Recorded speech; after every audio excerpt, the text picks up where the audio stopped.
All right, Chris. So I actually made some assertions in my initial review of you and your experiences and where you've been, but I don't think I actually quite did you justice. But one of the things I mentioned was a little bit about the animal study and being able to extend an animal's life by 90%. So we got some tough shoes to put on today, I think. But we're going to get into talking about C60 and the technology and how it's used particularly for humans in longevity. But I first want you to explain, before we get into the technicals of that, how did you end up in the health and wellness world? Because you're a mechanical engineer, which most people wouldn't attach to health and wellness.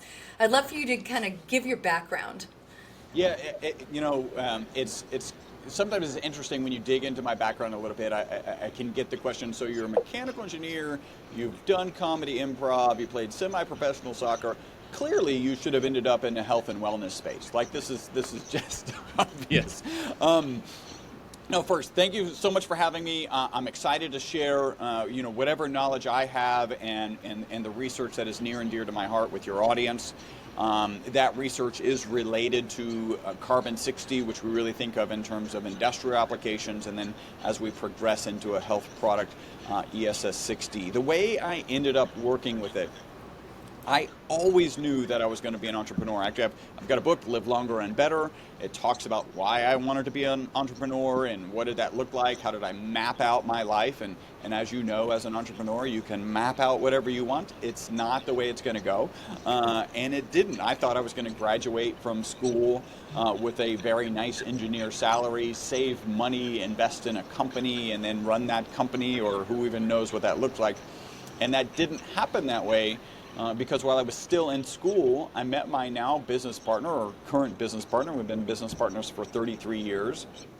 And we met in physics class, and he was actually working, we were both attending the University of Houston, go Cougs, and he was working at the Texas Center for Superconductivity. And this is a kind of a structure housed inside the University of Houston structure.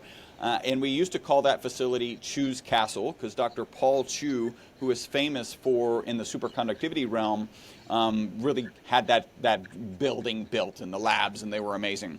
So my business partner Robert was working in a chromatography lab, separating a recently discovered collection of molecules and isolating them to their kind of individual components. And one of the targets was, of course, C60. And one day, Dr. Chu came in and said, hey, you guys are a couple of young kids. This material is selling for $6,000 a gram, which is knock your socks off. You should go start a business. And my business partner is from an entrepreneurial background. I think he did a back-of-the-napkin calculation, which looked like $6,000 a gram, and off he was running. Like, that was the only calculation. And he started building the equipment. I was studying mechanical engineering at the time, and they needed help with drawings. They needed help with, the process of manufacturing this molecule is really challenging. It actually involves local temperatures of the sun, so you can burn your retina, actually get a sunburn if the reaction shines on you. So you can imagine the amount of heat that we had to manage in this particular design. And so I was actually supposed to help them and then go away. There was another business partner.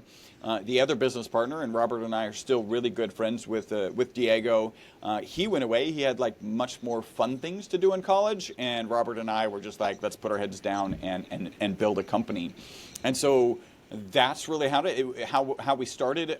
We delivered our first quantity of products in 1991, and we've been off and running ever since. Wow. So let's talk a little bit about what C60 is and how it's applied both in, human consumption from an antioxidant standpoint, but how else it's applied in the world. Yeah. So what we're talking about, and if you're watching, I'm holding up a model. If you're listening, I know there's a podcast, just imagine a soccer ball where the lines on the soccer ball represent the bonds between the carbon atoms. So you have a spherical molecule of 60 carbon atoms. It's the first closed cage molecule ever discovered, and the scientists who discovered it, they actually discovered it here in Houston at Rice University. And the three scientists who discovered it won the Nobel Prize in 1996. So a short 11 years from discovery to being awarded the Nobel Prize. They were awarded the Nobel Prize for a couple of reasons. One, it's the first closed cage molecule, so that was a spectacular discovery. Two, this molecule performs as well or better than the current best material in almost every application, right? So it makes better inks, it makes better batteries, better tires, better photocells.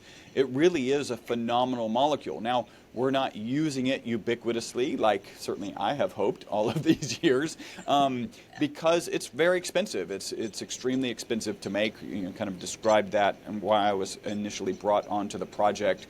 Vaporizing graphite at local temperatures of the sun causes it to be extremely expensive. And then the kind of the final thing, I think you know you're going to win a Nobel Prize when you actually add a symbol to the language of chemistry. So the at symbol, prior to this, and we call it for human consumption ESS60, prior to the discovery of the ESS60 molecule, didn't exist in chemistry. And you know, the at symbol, we're familiar with it in our email addresses. It now exists in chemistry. So if you see something which looks like lanthanum, La at C60, what that actually means is a lanthanum atom physically trapped inside of the molecule. So not covalently or ionically bonded to the exterior, but physically trapped inside of it. And it turns out that the cage is big enough for any atom on the periodic chart to fit inside of it. So for all these reasons, it's an amazing molecule. They won the Nobel Prize in '96. And it was kind of recently that it dawned on me this potential, that we were manufacturing it and delivering it to research institutions starting in 1991, right? So a full 5 years before the Nobel Prize was awarded.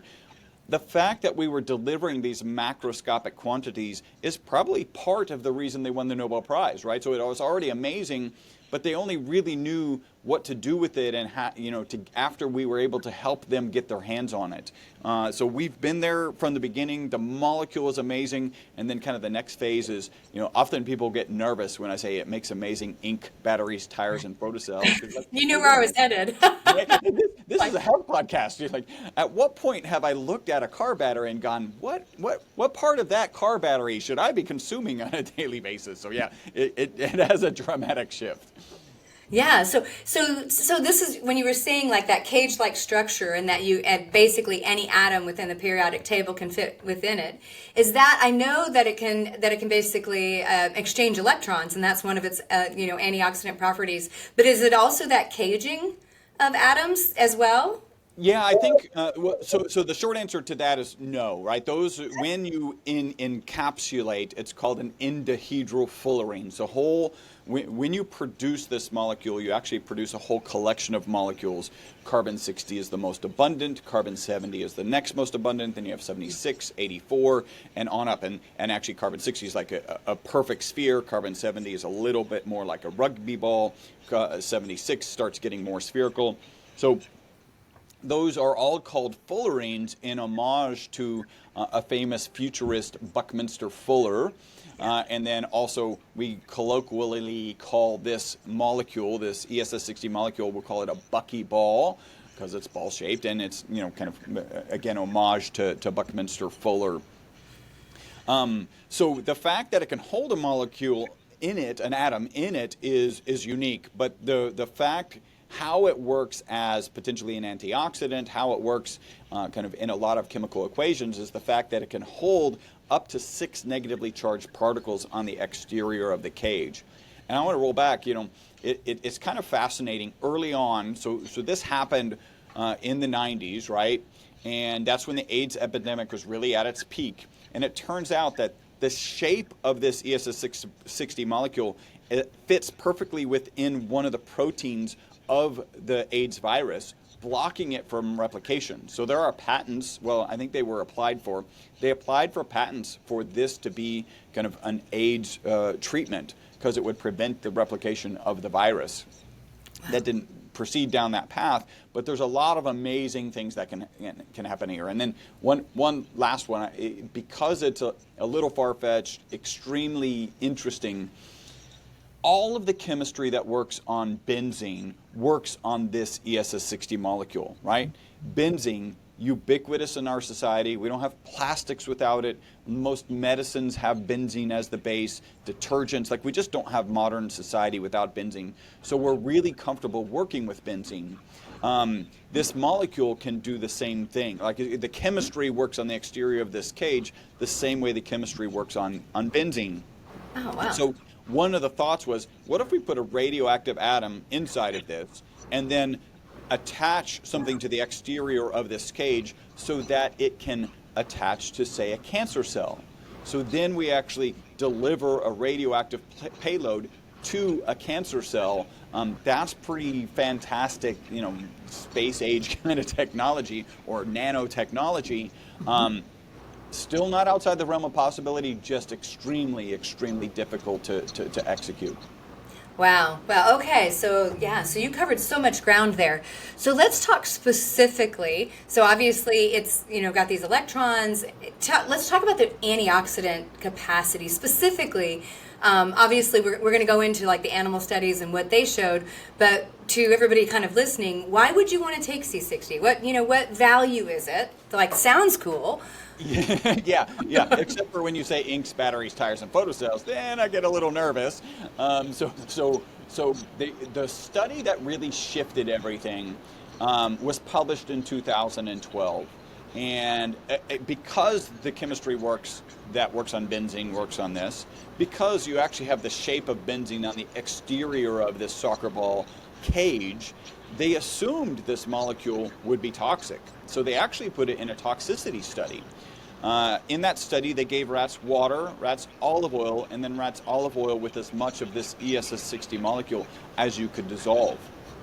Instead of being toxic, the test subjects that they gave it to, in this case it was Wistar rats, lived 90% longer than the control group. So this, we said earlier, $6,000 a gram, that's a fantastic number, like almost fantasy number. A 90% extension of life sits in that same realm, right? The next best way to live longer is typically calorie restriction. If you reduce your calorie consumption by 30%, you can extend your life by 30%. And that's been shown in multiple animal models. It's kind of that understanding is what's driving a lot of the excitement about intermittent fasting. But you think about that, you restrict your calorie consumption by 30%. I call that the starve yourself 1/3 to death diet. Yeah. And nobody really wants to sign up for that diet. Maybe they need a new PR firm or they need something. But again, that's a 30% extension of life, not what we saw in this particular study. And that study needs to be replicated, and so I don't believe that it's a one-to-one mapping, but it is still a fantastic result.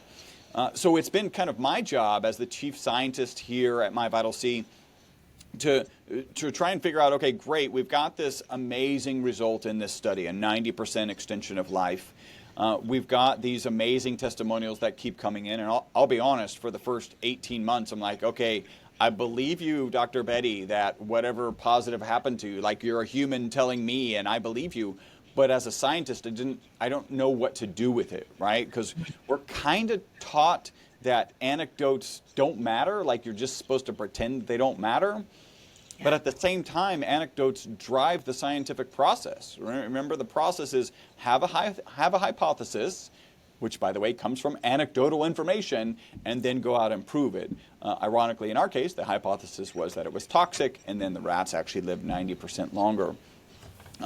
So my goal, my job is to figure out, okay, what is the potential mechanism of action? Because that's what you're asking. That's kind of the first thing people ask. One of them is, and I've gone down like 3 paths, and I'll walk through these. Our most consistent testimonial is people take the product in the morning, they report mental focus and energy during the day, and then better sleep that night. And if you just improve your sleep, you know you're going to improve your mental, physical, and emotional well-being. I'm sure that's something you address in your clinic, like, hey, good morning, welcome, and want to check, like, how is your sleep, right? Yes. So if we're just improving sleep, great, that can have these positive impacts. The next is, if you think about the medical community lumps, it kind of puts aging as an oxidation and an inflammation process. In fact, there's even a word called inflammaging. We know from peer-reviewed published research that, well, there's actually an ad hoc study that shows the ESS60 molecule to be 172 times more powerful than vitamin Z. That's just a study out on the web.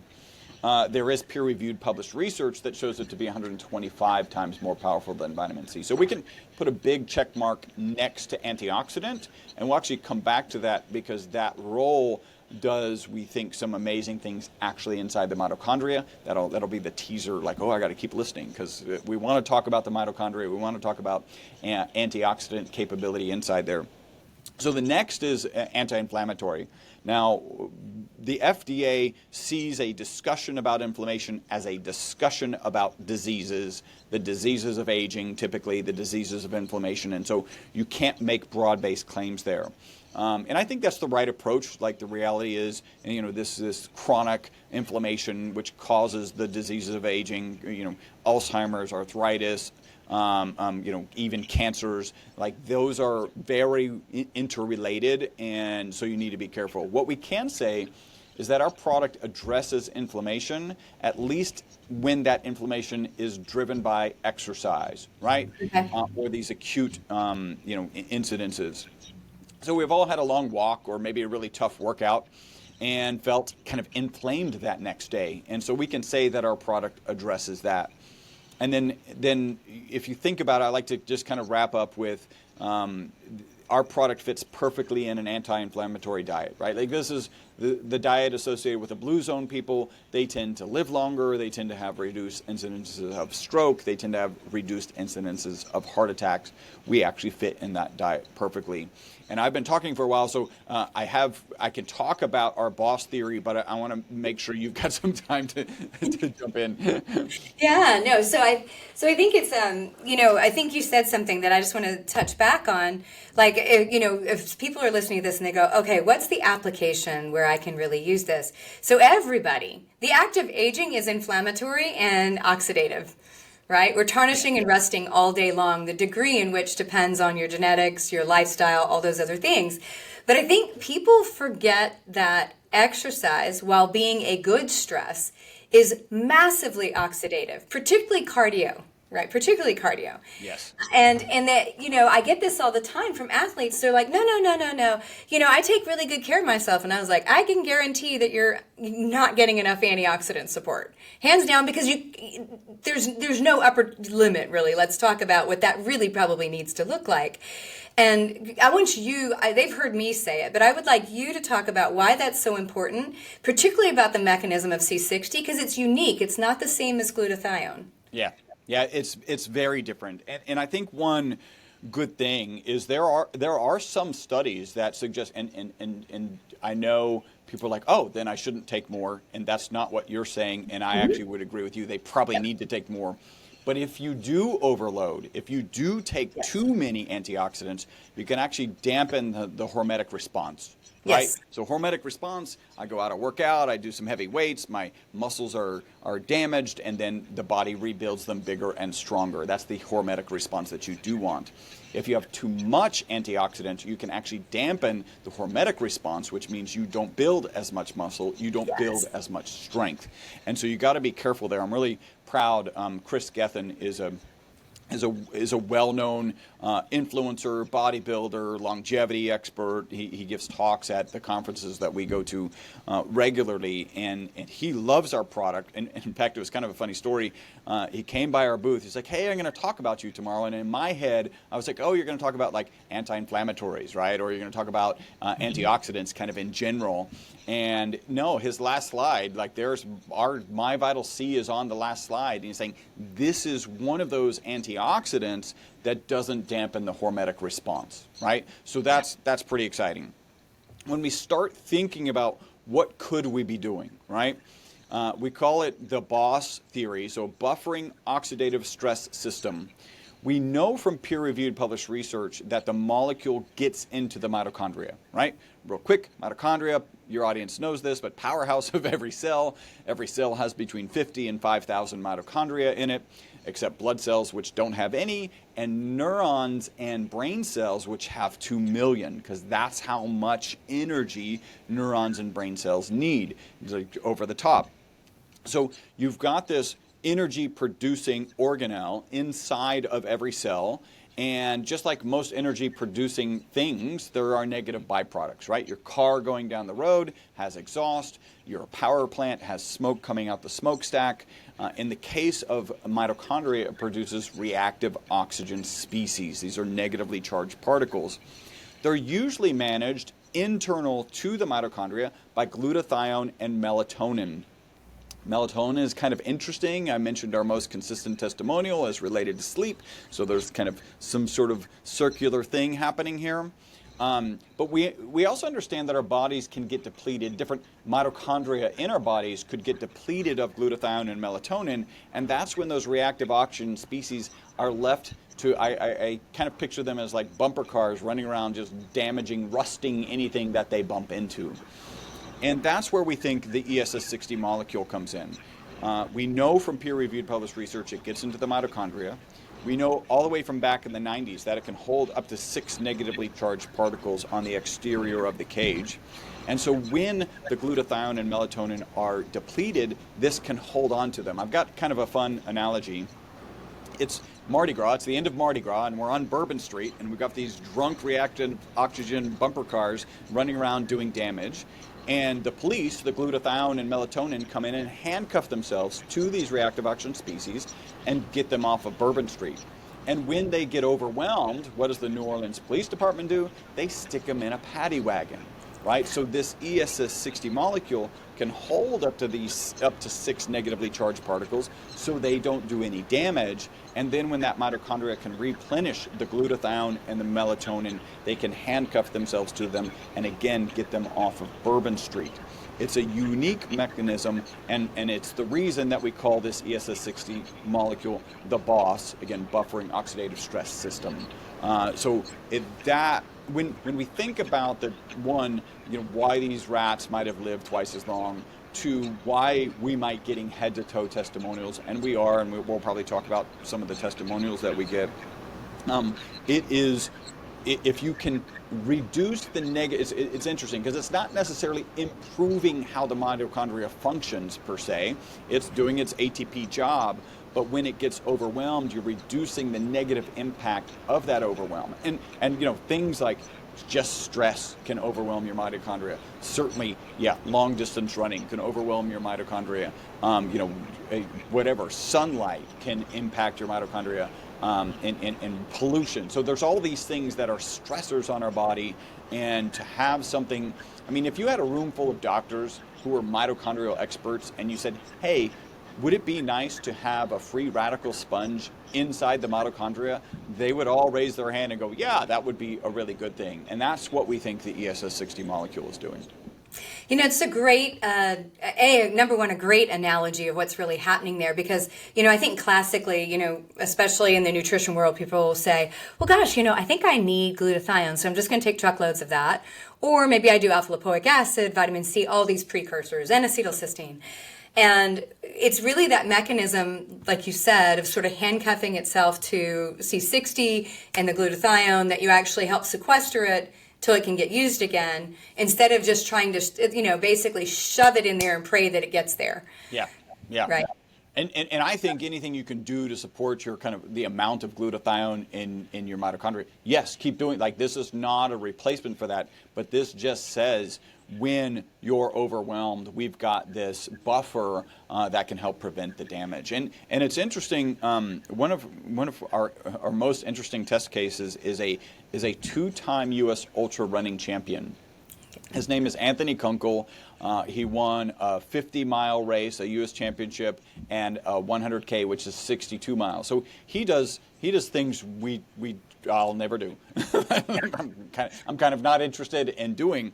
But he is super analytic, so he cycles on and off of things. He's figuring out where in his training block that he wants to use our products, and he absolutely loves our product. And what he says, if anybody's overwhelming their mitochondria, it's the guy who's running 50 miles, right? Like, not a week, 50 miles at a time. I think he sent a note recently, like he's clocking 30 miles a day and just doesn't even feel it. And what he says is, I don't believe that the ESS60 molecule speeds recovery, because if it sped recovery, like let's say it takes 11 days to recover normally, and I take the product and I'm recovering in 5 days or 7 days or whatever. No, I believe the product prevents damage in the first place. And if again you're being that buffer for those reactive oxygen species, which are some of the cause of the damage while you're in this stressed state, if you're managing that, then yeah, it would be preventing damage. And that's kind of Anthony's testimonial. I love him. He goes to booths with us and posts regularly about his adventures in this kind of ultra running space and our product. That's awesome. Yeah, I've never really thought about it that way. That from a mechanistic standpoint, being preventative, in the first place. Now, there is some differences. So when you talked about the Worcester rat study, the Bhatti study, they had rats that took nothing, rats that were getting C60 in water, and then rats getting it in, I believe, olive oil, right? Well, so there were 3 groups. The first group, the control group, was water, and then the next group was olive oil only, and then the next group was olive oil with the ESS60 molecule in it. Okay, because how C60 is prepared, what it's basically delivered in makes a difference, right? Absolutely. And since you mentioned kind of water and associate those, there are some people on the market who are actually selling a C60, a water-soluble C60. I would not put that in my body. That doesn't even have the minimum amount of toxicity studies. I think it might turn out okay in the future. But when you're talking about 0 toxicity studies on a new molecule, that is something that, I just wouldn't put it in my body. That doesn't seem like a smart strategy. I certainly wouldn't bring it to market without doing that bare minimum of toxicity studies. The reason that it's dissolved in olive oil in this original study, and our products are olive oil, avocado oil, and MCT oil, and we can talk about how olive oil's the better version, is because it turns out that the ESS60 molecule is not water soluble, right? So if you had a powder, a pile of it, it would be like a crystalline, like a salt or sugar crystals in your hand, and they're black crystals, and you can consume that, there's no problem. The thing is it's not water soluble, so you would just end up excreting it out, right? So it would just have a great journey through your intestines, and then it really wouldn't have much, if any, value. When you actually do make a solution with it, right? So you actually dissolve it in olive oil, and so now you've got the individual ESS60 molecules floating around in the olive oil, and its bioavailability is just tremendously increased. Just to note, it actually takes 3 weeks to get the ESS60 molecule to dissolve in either olive oil. It's actually more readily in MCT, but in olive oil and avocado oil, which is not nice to us as a manufacturer. Like if I were to wake up and say, I want to make money with supplements, I wouldn't choose this, right? Because anything that takes 3 weeks to manufacture is inherently more challenging than something like you just mix it and it foams and now the product's ready. Like that's a smarter path. We just never really intended in being in this space. And so, yeah, the best one is olive oil, and we say that for 2 reasons. First, we're a science-based organization, and all the research is in the ESS60 molecule in olive oil. The next reason is because you get a higher concentration of the ESS60 molecule in olive oil. You get about 0.8 milligrams per milliliter in olive oil, about 0.6 in avocado oil, and about 0.3 in MCT oil, which I love MCT oil. And my routine is I actually have about 1.5 teaspoons in my coffee every day. And then while that's blending, because it's oil and water, it's got to blend, kind of a bulletproof coffee kind of thing. While that's blending, I'll take 1.5 teaspoons of our olive oil product. Yeah, I think it's, if somebody's looking at it and going, okay, I want the best payload for what I'm investing, get the olive oil base. Yes. And as long you could take it as a teaspoon. You could put it on food if you wanted, but I wouldn't waste it leaving residue in the bowl somewhere. Yeah, it's not super expensive, but it's also not inexpensive, right? So you just, better to get it on a spoon and make sure you take the whole thing, or whatever methodology works. But yeah, I tend not to just flippantly put it on salads, although I have access to a lot. So exactly, you can do whatever you want, right? Yeah. Now, obviously, so we can ingest ESS60, right? So we can Yep. ingest it in oils and obviously get the benefit both, systemically and then cellularly, right? Now, obviously there's a whole nother set of applications because oxidative stress, reactive oxygen species affect everything. So there's a beauty aspect to this too that I think for a lot of my women listeners might be interested in understanding. Yeah, well, one, I think, Menopause Mastery, we actually, and just to be 100% transparent, we basically took our regular bottle and put a menopause support label on it. And that was mostly driven by my wife, who went through early onset menopause, and she ended up she's quite the influencer actually. She speaks about menopause in the Spanish space. The website is, the name is Mujeres Vivaces, which is like vivacious women. And so she kind of drove that. She's like, hey, this is really helping me with the menopause symptoms that I'm experiencing. Put that label together because I want to present it to my audience. And if you think about, again, going back to the impact on the mitochondria, you mentioned cellular, and I'll do a subtle kind of correction because remember mitochondria, right? That makes it subcellular, organelle, right? Subcellular. Right? You're looking at a supplement, and if you're like, oh, this is amazing, it works at the cellular level. Well, actually, this works at the subcellular level, and that's pretty phenomenal. And we see head-to-toe testimonials. I'm going to throw in kind of the FDA disclaimer. The FDA has not evaluated our product. It is not intended to treat, diagnose, cure, or prevent any disease. And that's a requirement from the FDA. I actually think it's the right thing, right? This is an early molecule. This is kind of a beta product. Your doctors probably haven't heard of this. You might not have heard of this until this particular podcast. So we are talking cutting edge technology. When I talk about anecdotes, just from the transparency perspective, assume these anecdotes aren't going to happen for you. That's just a better assumption. Yeah. Dig into the research. We can get you links to the papers. You can look at how they continue to do research on this molecule, and it continues to show positive benefits. We're just sharing this for as an example basis. So we have head-to-toe testimonials. We've got, early on, remember I was talking about that kind of 18 months where I didn't know what to do with testimonials. Mm-hmm. And, some of those testimonials would be, my hair is growing back, it's growing back where it hasn't grown, it's growing back original color, which is just fantastic.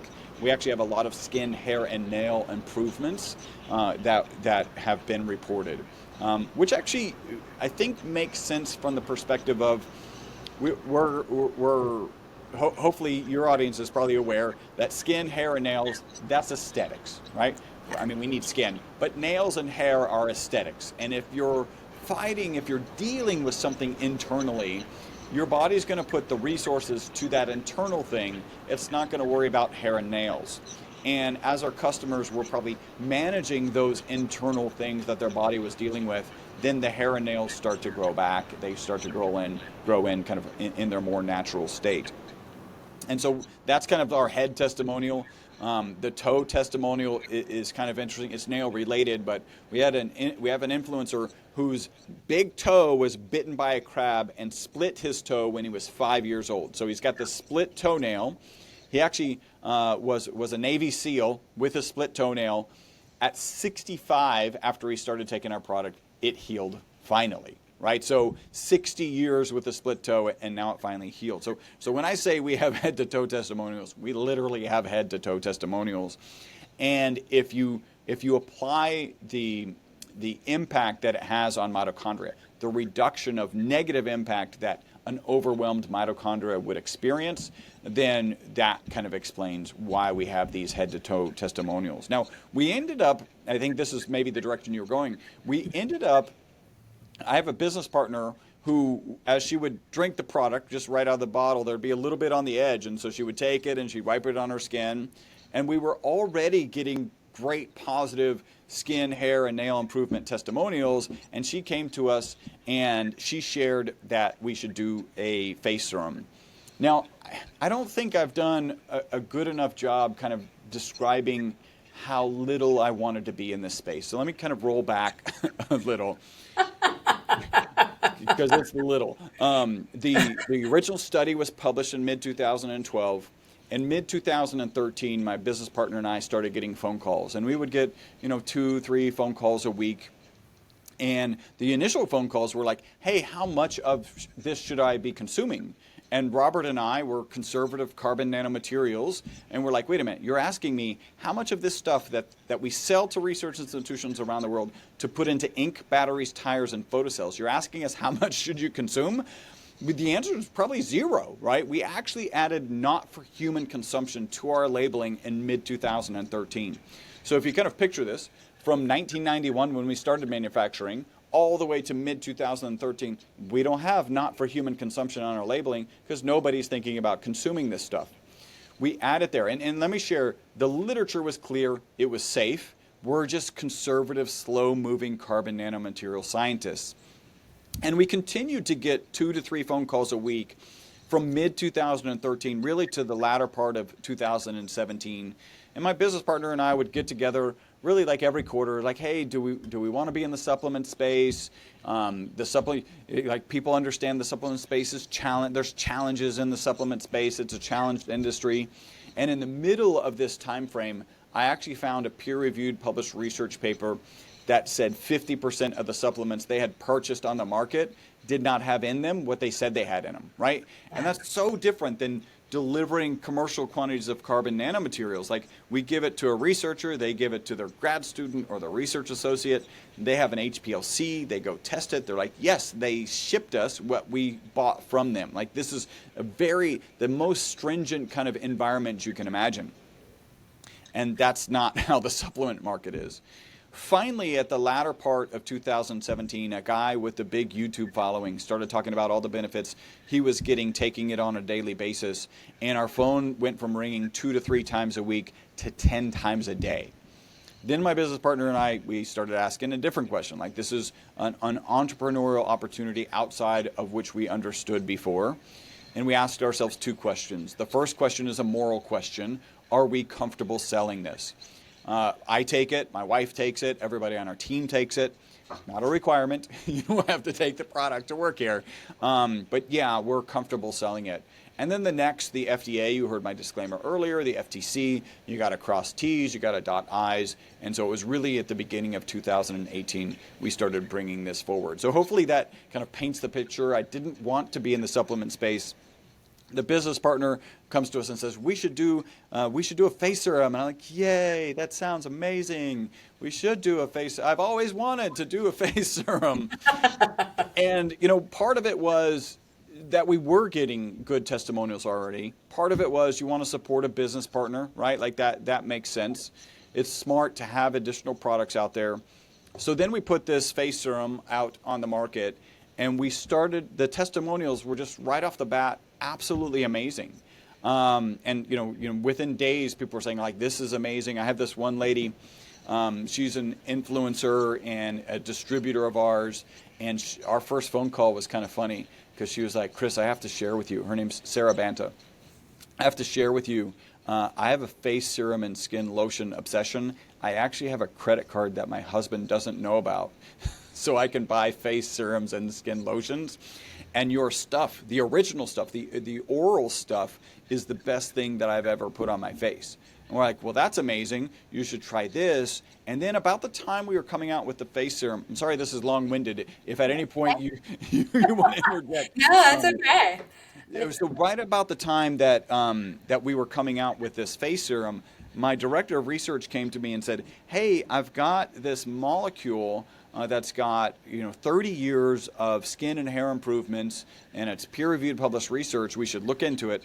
I looked at it. It's a peptide, which is a water-soluble version, which is a water-soluble molecule. And so we put that.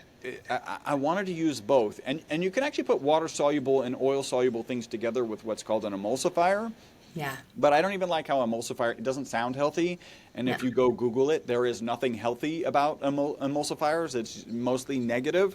So we kept them separate. So we've got, it's called Skin Reduo, and we got the peptide, we call it UTH29, so Youth 29.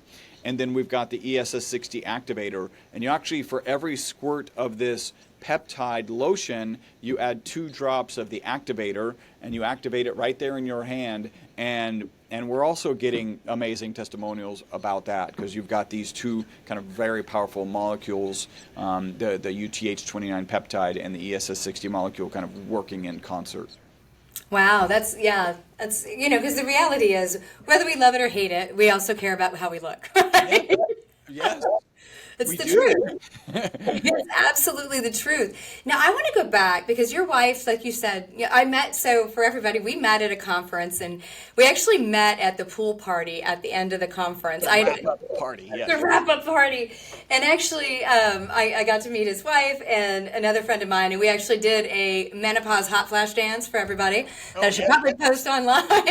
Because the reality is women could go into menopause at any given time, right? It could be mid-30s, which your wife, I think, went into mid to late 30s. I went into menopause mid to late 30s, and that we get to enjoy the adventure. But, the research today is really showing that our ovarian aging is accelerated relative to the rest of the body. Right, so our reproductive organs, the clock is more narrowly focused, and also way more damaged. The organ itself is way more damaged by aging, inflammation, probably oxidative stress, those same things. So it stands to reason that if we are putting a molecule in the body that improves this antioxidant effect and the reactive oxygen species, that it could have this modulating effect. This is me hypothesizing as a researcher, that it could have this modulating effect on an organ that's showing aging at an accelerated rate, through like all these secondary mechanisms, which is kind of cool, right? Yeah. Well, and I think that if you think from an evolutionary perspective, if we're fighting something, right, and nowadays it could be the stress of that last phone call, right? I mean, I forget. I came up with a phrase. We're running from perpetual lions, but there's like all our body knows is like everything's good, or all 5 alarm fire, or 6 alarm, or whatever the big number of fires is. And so when we get off that phone with that stressful call, or with our significant other, or with our children, I have 14-year-old twins, there's a lot of stress there. We really are, our bodies are in this fight or flight mode. And that, like, in that mode, it doesn't make sense to have a child, right? Like you're under stress, the lion's chasing you, or they're constantly around your camp, or whatever. So yeah, that organ is going to be less used. Like it just makes perfect sense. And then if you start addressing that, right? Like, what does this stress do to us? We can talk about. We can't really talk about the kind of chronic inflammation that cause, right? I can't address that yet. We need to do more research, but we can talk about the inflammation and the overwhelmed mitochondria, and the fact that this will manage the negative byproduct that's coming out of that. Yeah, and I can share, this is very, very anecdotal. Again, assume this doesn't happen for you. But one of our influencers, she hadn't had her period in a number of years, and it came back when she started taking the product, right? And by the way, my director of research is a former practicing gynecologist, and his first reaction is like, that's not good, right? When it returns, that's typically signs of not good things. And I don't know about your experience, like, maybe if you're just getting people into a healthier state, but from the gynecologist's perspective, like that's not really supposed to happen. And she's perfectly healthy, perfectly happy. I don't know the status of her periods anymore. We haven't had a conversation about that in quite some time. But so, yes, I believe that there is positive impact on female hormones and the uterus, and really just kind of what is driving the hormones in your body. Yeah, I would say from a bleeding standpoint, obviously I'm not a gynecologist, but you have ovarian, what we would call premature ovarian failure, or basically the egg carton is missing, right? There's no more eggs left in the carton, and that usually drives the loss of your period. Basically, the pituitary goes, hey, nothing's working anymore, we're done. Yeah. But if somebody has period cessation because of, potentially maybe, because we know, here's an example. Athletes in particular, female athletes, particularly younger ones, will lose their period partially because of loss of body fat, and that's a safety mechanism. The body says, okay, I've got enough body fat to raise a fetus. It also produces estrogen. But there's also an oxidative damage effect that's probably happening at the same time that really hasn't been explored. We know that those athletes get, the trifecta. We see more bone injuries and other things. But could somebody conceivably restore, oxidative damage to their ovaries and see a period return as part of a normal physiology? Yes. Now, abnormal bleeding, where you haven't bled for 5 years and it's like, okay, now you just start, it warrants looking to see, because that can be a sign of other things like hyperplasia. But, there are even gynecologists out there that sort of are promoting the idea of cycling hormones to kind of mimic cycling so we can continue to cycle into our 60s and 70s. I'm not of that camp because I haven't seen any research saying that. And damn, if there wasn't one thing I'm happy about, is not having a period anymore. I actually asked this distributor of ours. I was like, is that a good, like, are you happy about that? Because I know a lot of women are happier on the other side. Like, No. there's certainly a little kind of trauma associated with that shift. And then we're like, well, I'm glad I don't have that. Yeah. Most of us are like, yeah, that's something I can leave over there. I don't want to do it. So yeah, I agree. So, I think the important thing that everybody needs to know is that C60 is a powerful molecule when it's delivered in an oil. And specifically, you can have it in MCT and avocado, but olive oil is the most bang for your buck. And then it should be something that we're integrating into our normal, supplemental process, because it has this positive effect all the way to the subcellular level. Now, how can people find you, Chris? How can they find your products and everything else? I'm glad you asked that, because I am currently working on growing my Instagram, so people could absolutely do me a teeny tiny favor and look up My Vital C, so all together, My Vital C, C as in carbon, on Instagram and TikTok or whatever. I'm on all the things, right? And please follow. You are also on an episode of my podcast, so go check out. That is called Live Beyond the Norms. And you can actually find that at livebeyondthenorms.com. And then I made a special link for your audience. If somebody's interested in trying the product, like maybe they dive into the research a little bit and they're like, yeah, let me go try it.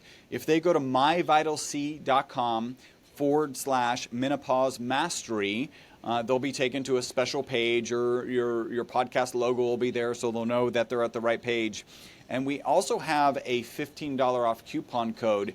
Cool. You can find it on that page. So you got to go to myvitalc.com/menopause mastery. And when you're there, we do this kind of nice thing. You can find the bottle. Again, if you just want to try it, I recommend the olive oil. If you are somebody who doesn't like olive oil, we actually do have gel caps. Just know that the typical serving is about a teaspoon. When you try and get a teaspoon of oil into gel caps, like the gel caps aren't small, but they're not huge, but it does take 6 of them, right? So I don't want anybody thinking, oh, I'm just going to take one. We recommend like 3 in the morning, 3 in the afternoon, and that'll be good for you. So we do have that option. And we also provide like a 25% discount on subscription. So even if you just want to take one, go ahead and take advantage of that subscription. A lot of people stay on subscription, you might imagine. You can cancel at any time. You can cancel via email. You cancel by calling us. Our customer service team has like 850, it's probably more like 900 5-star reviews. They are not trained to talk you out of canceling your subscription. They're trained to help you, and they're actually very knowledgeable. So if you even have any questions, feel free to reach out to us. But remember, myvitalc.com/menopause mastery. Cool. Well, everybody check out Chris and support him, and obviously his podcast as well. And I thank you guys for listening to Menopause Mastery. If this was a helpful episode for you, please share it with a friend. And we will be back next week.